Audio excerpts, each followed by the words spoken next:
Daisies. It is Monday, June 16th, and we're only a few days away from Juneteenth 2025. Let's go!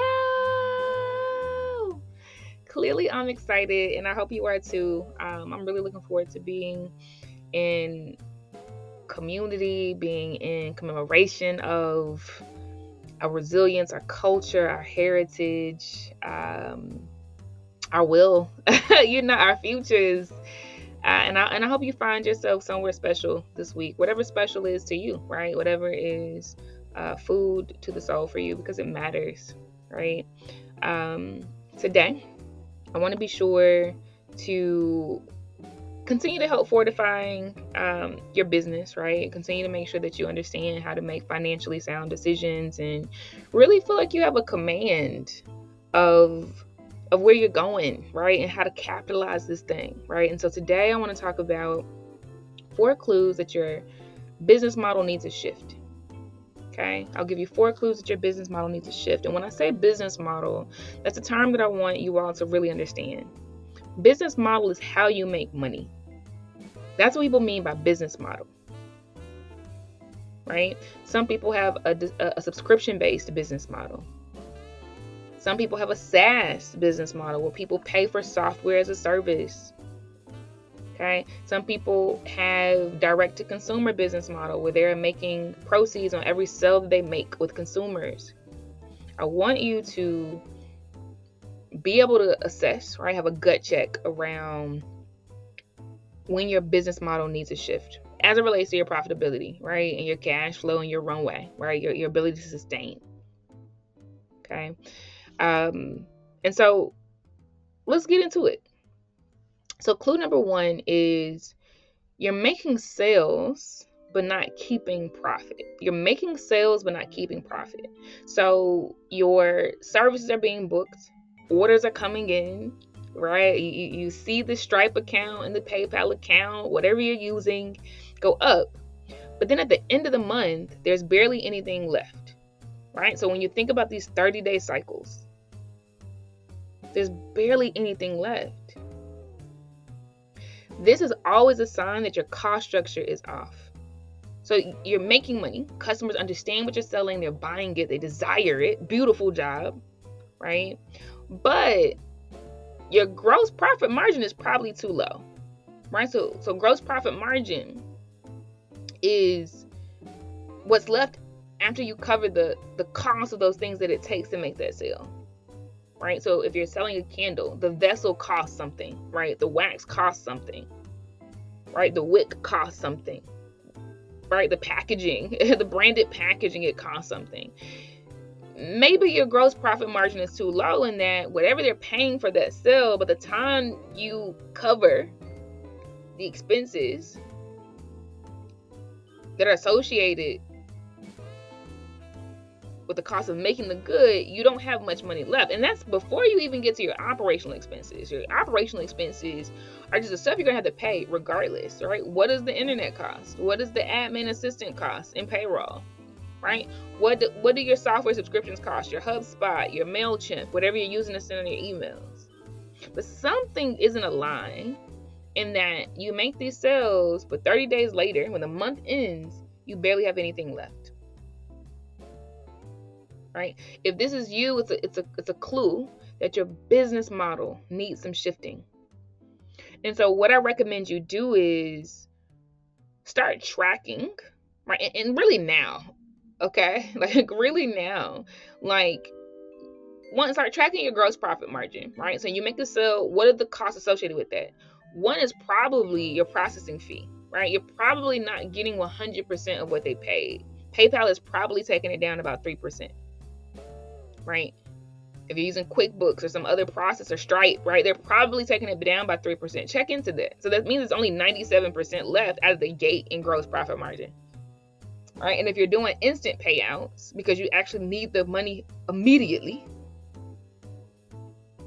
right? Then that's usually another 3%. So that's 6% gone already. And if you're a product-based business, like what did the t-shirt cost? Right? Like what is the packaging for the shipment box or the bag? What did that cost, right? Like Really track what your gross profit margin is so that you see what you have left over to pay your other bills, because the other bills come out too after your cost of goods sold. Right? If you're selling on the App Store and Apple or Google Play is taking 15%, your cost is your gross profit margin is 85% or lower.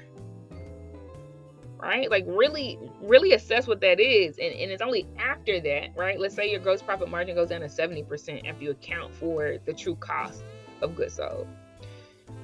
Then you only have 70% of that sticker price to try to cover your internet, your payroll, right? Your subscriptions, your checking account fees with your banks, right?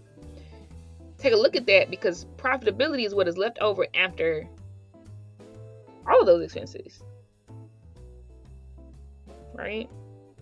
And just see what that is, right? If a gross profit margin is less than 30%, meaning 70% of the revenue that came in is already spent before you even get to your operational expenses, something is off. So you need to adjust something, right? Maybe you need to adjust your prices at the top line so that you get more revenue per sale, right?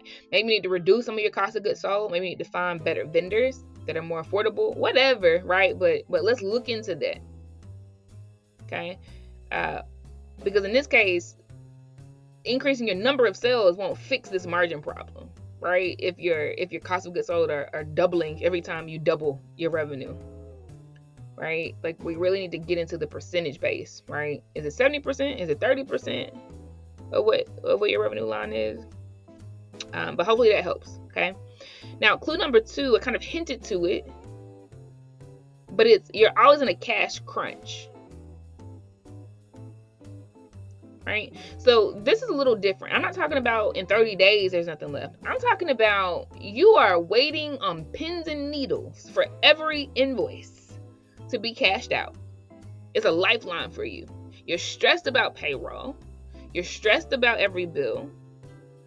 You're stressed about any basic reinvestment you need to make in the business. Maybe you need to buy more paper for the printer, right? Like, in this situation, you have a burn rate issue, a cash burn issue. And this is something I talked about last week in the cash burn episode 115. So go check that out if you haven't already. But this one means that consistently as I'm snapping right now, you are out of cash. And you're out of cash because you're spending faster than you're earning. In this model, this business model you're in, it doesn't give you enough breathing room, right? And so what I want you to do here is, like I already said, I do want you to listen to last week's episode 115, where we break down what cash burn rate is, right? But I want you to know what your monthly burn rate is. Like, I need you to know how much you're spending in cash. And if you've done the first exercise, you know, right? You need to do those operational expenses listing so you understand how much cash is going out. And then you need to compare that to how much runway you have left, right? And so if you find out that your cash spend, your cash burn is $800 per month, right? And you have $1,600 left in your savings, then you can only make it for 2 more months. If you have $800 left in your savings, you can only make it for 1 month. That's your runway. If you have less than that, then your runway is less than 30 days. And so in the scenario we're talking about, where every invoice is like a lifeline, if your cash burn every month is $800 and you only have $50 in liquidity in your accounts, then you will be going from invoice to invoice, bill to bill, right? Like literally needing to be billed out again and again. Because your cash burn per month is $800 and you only have $50 accessible. This is a very different scenario than the profitability piece, right? We're adjusting some things and get you there. This is a case where you got to really, really think about how to build enough cushion so that you have a sustainable model and remove financial anxiety. Right? And so I want you to decide how much of a cushion would be healthy for you. Do you want a 6-month runway at all times so that even if sales slow down, you have enough savings, you have enough stocks to liquidate, right? Do you want 12 months? But decide what that number is. You can give yourself time to get there, right? But going from bill to bill and going back to zero after every single bill within a month will create so much unhealthy anxiety for you that you won't be operating in your best strategic position. The business model is not sustainable. And a part of your business model needs to be thinking about cushion, right? And how much runway you give yourself. And the beautiful thing is, if you're profitable, which was a part of clue 1, then you're adding to that cash reserve, which gives you extra runway every single month. So that when calamity does strike, you good, right? You got breathing. You can confidently say, okay, I got 6 months to figure this out. That's the position to be in, right? Okay. Clue number 3. And again, we're talking about 4 clues that your business model needs to shift. Clue number 3 is you can't step away without it crashing, right? Because you are delivering the product, you are serving the client, you are sending the emails, you are fixing the tech, you're doing everything. You actually have a 9 to 5, right? You are wearing all the hats. But the bad thing about this is you can't quit. You can't rest. You can't vacation, right? And so the way we fix this is shifting towards standardization in our business model, right? Even if you're sending out the emails today, there is somebody else who can do it if they knew how to do it, right? So why not create templates in HubSpot, right? I'm using an example of a client relationship management system, a CRM system. It could be anything, right? So that for these certain repeatable actions that always happen, right?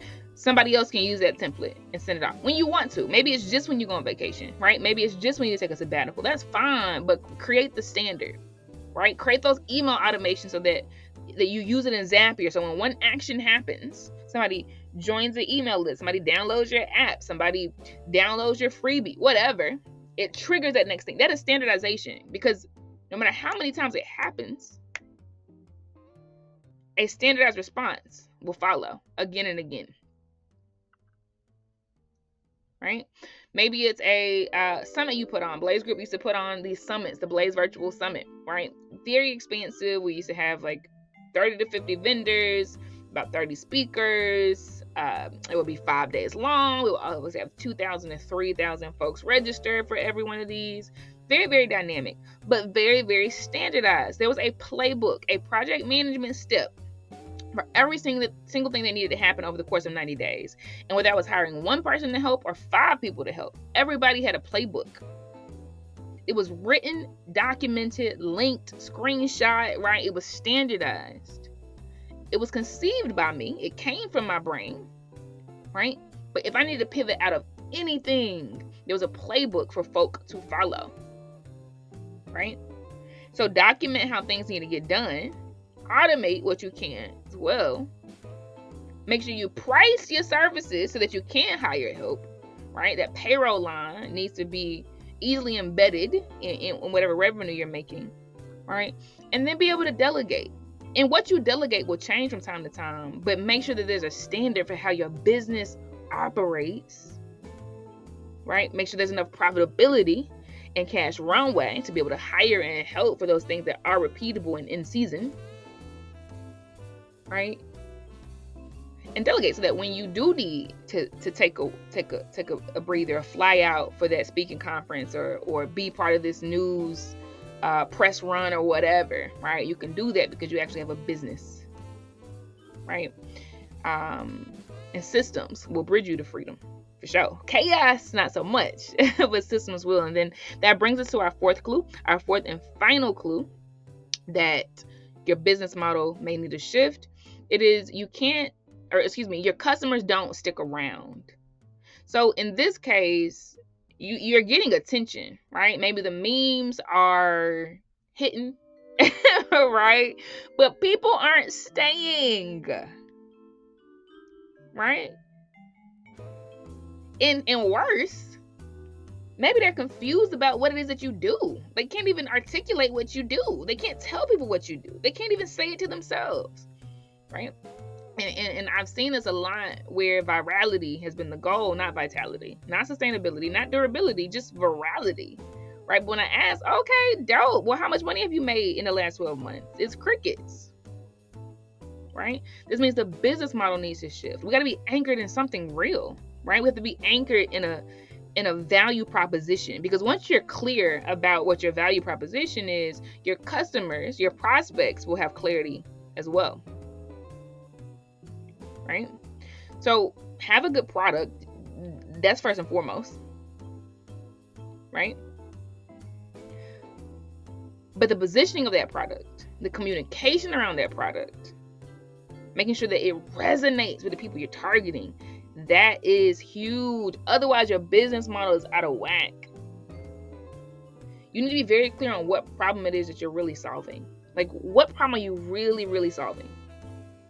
Why does it matter now? What are the alternatives that your customers are going to? Who are they? Right? And understand where you sit in the middle of that, because that kind of clarity is what breeds loyalty. But confusion will kill the conversation every time. They can't even repeat it when they leave the elevator. So why do you think they're gonna come buy from you? They won't. Right? And this is something that has to be refined again and again and again. When I started with Blaze, it was helping Black women entrepreneurs, right? And it was a generalist approach to that. Okay, it was community capital, and I had another prong, like education, right? I feel like I had a C around it, but coaching, community capital. But the content around that, right? It could be systems, it could be automation, it could be capital raising, I mean, marketing, whatever, right? Yet, when I was bootstrapping the revenue for this company, because I knew I needed cash flow to sustain, it was very clear. I help fintechs launch their products. I help fintechs raise millions of dollars. I help fintechs build organizations. I help fintechs create policy, right? And infrastructure around what it is that they're doing, right? And I can help other businesses do the same, right? But with the people, right, it was very general. And so at some point, now we make money, right? But not nearly as much, right, as the consulting clients I was helping. We had a lot of followers, right? 100,000 followers on Instagram alone, right? But what attracted them, which was amazing reels that moved and stirred the soul of Black women that we recognize, right? Black matriarchs, Black celebrities, etc., who stirred our souls, right? But could they repeat to you what our product was? I don't know about that. Right? So we had the virality, but not the vitality, right?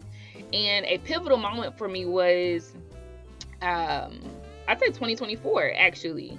And again, right, we were making six figures, mostly because of the consulting we were doing with these big firms that were bootstrapping the revenue, bootstrapping the capital that we needed to grow this Blaze platform, right? The Blaze technological platform.